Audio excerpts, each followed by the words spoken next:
অগ্নিকে সাক্ষী রেখে এবার কুসুমকে 7 জন্মের জন্য নিজের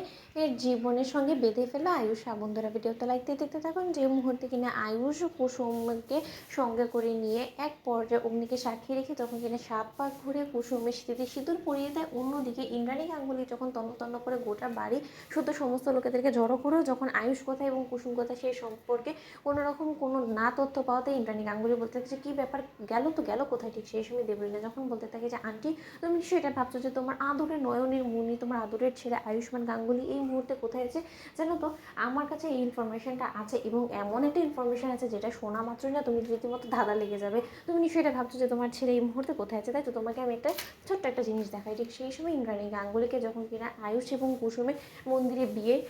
সমস্ত ভিডিওটা দেখায় ইন্দ্রাণী গাঙ্গুলিকে দেবলীনা, ঠিক সেই সময় ইন্দ্রাণী গাঙ্গুলি বলতে থাকে যে দেবলীনা এটা কিন্তু বড্ড বেশি বাড়াবাড়ি হয়ে যাচ্ছে না, তুমি কি মনে করছো এই সমস্ত কিছু দেখি তুমি কুসুমের বিরুদ্ধে আমাকে করে দিতে পারবে? এতটা সহজ না, কারণ আমার দীর্ঘ বিশ্বাস আছে আমার ছেলে মেয়ের উপরে এবং আমার দীর্ঘ বিশ্বাস যে ওরা কোনো মতে আমার বিশ্বাস ভঙ্গ করে আমাকে কোনো কিছু না জানিয়ে এরকম একটা সিদ্ধান্ত নেবে না। ঠিক সেই সময় দেবলীনা বলতে থাকে যে ও আচ্ছা ঠিক আছে আন্টি, তোমার নিশ্চয়ই আমার কোনো কথার উপরে বিশ্বাস হচ্ছে না, তাই তো ঠিক আছে তাহলে তুমি বরঞ্চ এক কাজ করো,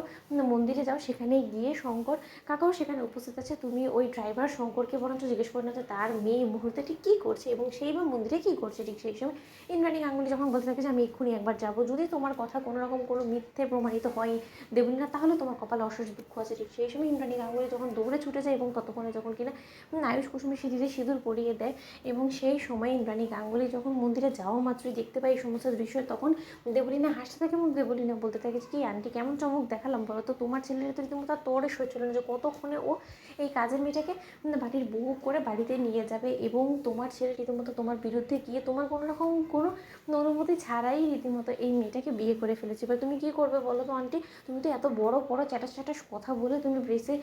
কে মুখ বন্ধ করে দিয়ে এসেছিলে যে না তোমার ছেলে এবং তোমাদের বাড়ির কাজের মেয়ের মধ্যে শুধুমাত্র বন্ধুত্বের সম্পর্ক। এবার সেই বন্ধুত্বের সম্পর্ক তো রীতিমতো ভেঙে অনেক দূর অবধি গড়িয়ে গিয়েছে, যেখানে কিনা এখন এই বর্তমানে ওদের সম্পর্কের সমীকরণ এটাই যে ওরা স্বামী স্ত্রী এবং গাঙ্গুলি বাড়ির বড় বউ হচ্ছে কুসুম সরকার, সরি কুসুম আয়ুষ্মান গাঙ্গুলি এখন কুসুমের নতুন পরিচয়। ঠিক সেই সময় কথা বলা মাত্র ইন্দ্রাণী গাঙ্গুলি বলতে থাকে যে আয়ুষ এই সমস্ত কিছু যদি করার ছিল তাহলে আগে কেন বললে না বলো তো, সেদিন কেন প্রেসের লোকেদের সামনে চুপ করে দাঁড়িয়েছিল সংসেজে, বলো আয়ুষ চুপ করে থাকলে চলবে না। ঠিক সেই সময় আয়ুষ বলতে থাকে যে মা এই মুহূর্তে আমি আমার বিয়েটাকে সব থেকে বেশি প্রাধান্য দিচ্ছি এবং আমি আশা করি যে বাড়ি ফেরা মাত্র আমি তোমাদেরকে সমস্ত প্রশ্নের সমস্ত উত্তর আমি দিতে পারবো, কিন্তু এই মুহূর্তে আমি যেটা করছি আমার কোনো মতে মনে হচ্ছে না যে আমি ভুল করেছি এবং মিডিয়ার চোখে ফাঁকি দেওয়া হবে কি হবে না সেই সমস্ত কিছু এবার আমাকেই না হয় তুমি ট্যাকল করতে দাও, কারণ প্রেসের লোক কে কী বললো না বললো তাতে আমার কোনো কিছু যায় আসে না। তো বন্ধুরা লাইক কমেন্ট শেয়ার করো, সাবস্ক্রাইব করতে ভুলো না।